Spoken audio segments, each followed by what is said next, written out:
Good afternoon, everyone. Good afternoon. Good afternoon. Good afternoon. Thank you all. Thank you. Thank you. Thank you. Thank you. So let me say, and I love you back. And I love you back. So let me say, my heart is full today. My heart is full today, full of gratitude for the trust you have placed in me, full of love for our country, and full of resolve. The outcome of this election is not what we wanted, not what we fought for, not what we voted for, but hear me when I say, the light of America's promise will always burn bright. As long as we never give up and as long as we keep fighting.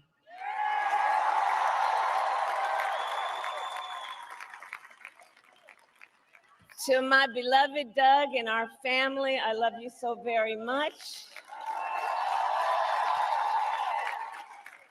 To President Biden and Dr. Biden, thank you for your faith and support. To Governor Walz and the Walz family, I know your service to our nation will continue. And to my extraordinary team, to the volunteers who gave so much of themselves, to the poll workers and the local election officials, I thank you all. Look, I am so proud of the race we ran and the way we ran it. Over the 107 days of this campaign, we have been intentional about building community and building coalitions, bringing people together from every walk of life and background, united by love of country with enthusiasm and joy in our fight for America's future.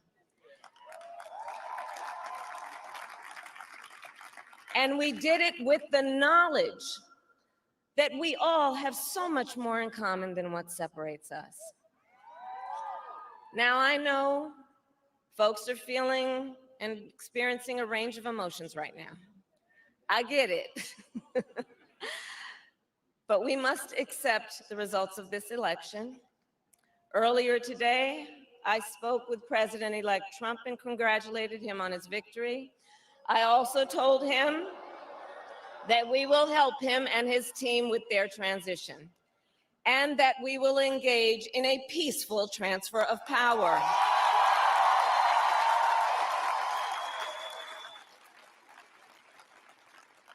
A fundamental principle of American democracy is that when we lose an election, we accept the results.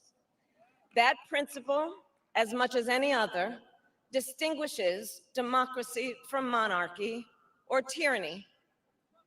And anyone who seeks the public trust must honor it. At the same time, in our nation, we owe loyalty not to a president or a party, but to the Constitution of the United States.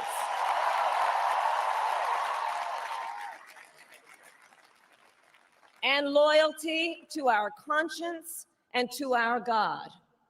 My allegiance to all three is why I am here to say, while I concede this election, I do not concede the fight that fueled this campaign.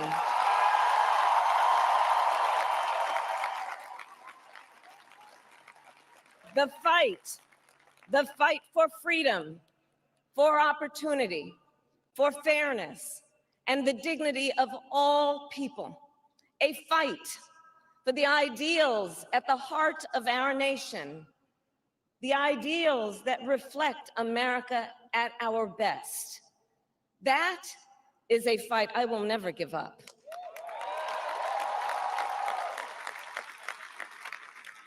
I will never give up the fight for a future where Americans can pursue their dreams, ambitions, and aspirations, where the women of America have the freedom to make decisions about their own body and not have their government telling them what to do. We will never give up the fight to protect our schools and our streets from gun violence. And America, we will never give up the fight for our democracy, for the rule of law, for equal justice, and for the sacred idea that every one of us, no matter who we are or where we start out, has certain fundamental rights and freedoms that must be respected and upheld.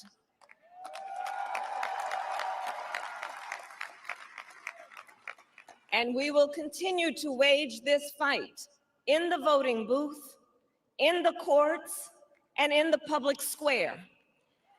And we will also wage it in quieter ways, in how we live our lives, by treating one another with kindness and respect, by looking in the face of a stranger and seeing a neighbor, by always using our strength to lift people up, to fight for the dignity that all people deserve. The fight for our freedom will take hard work, but like I always say, we like hard work. Hard work is good work. Hard work can be joyful work. And the fight for our country is always worth it. It is always worth it.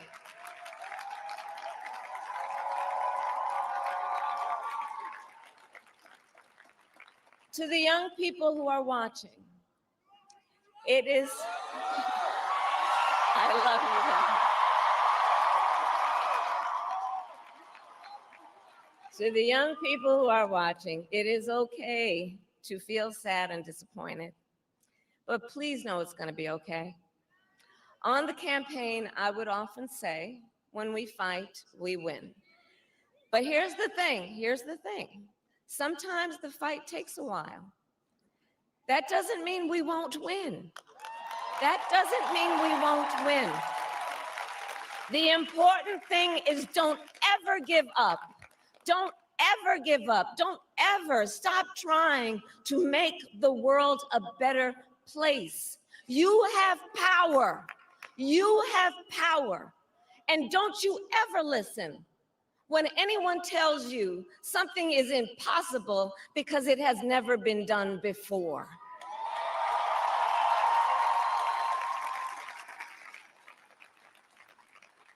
You have the capacity to do extraordinary good in the world.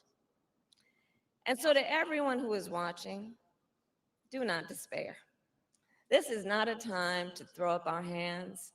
This is a time to roll up our sleeves. This is a time to organize, to mobilize, and to stay engaged for the sake of freedom and justice and the future that we all know we can build together. Look, many of you know I started out as a prosecutor, and throughout my career, I saw people at some of the worst times in their lives. People who had suffered great harm and great pain, and yet found within themselves the strength and the courage and the resolve to take the stand, to take a stand, to fight for justice, to fight for themselves, to fight for others. So let their courage be our inspiration. Let their determination be our charge. And I'll close with this. There's an adage an historian once called a law of history, true of every society across the ages. The adage is, only when it is dark enough can you see the stars. I know many people feel like we are entering a dark time, but for the benefit of us all, I hope that is not the case. But here's the thing, America, if it is, let us fill the sky with the light of a brilliant, brilliant billion of stars. The light of optimism, of faith, of truth, and service.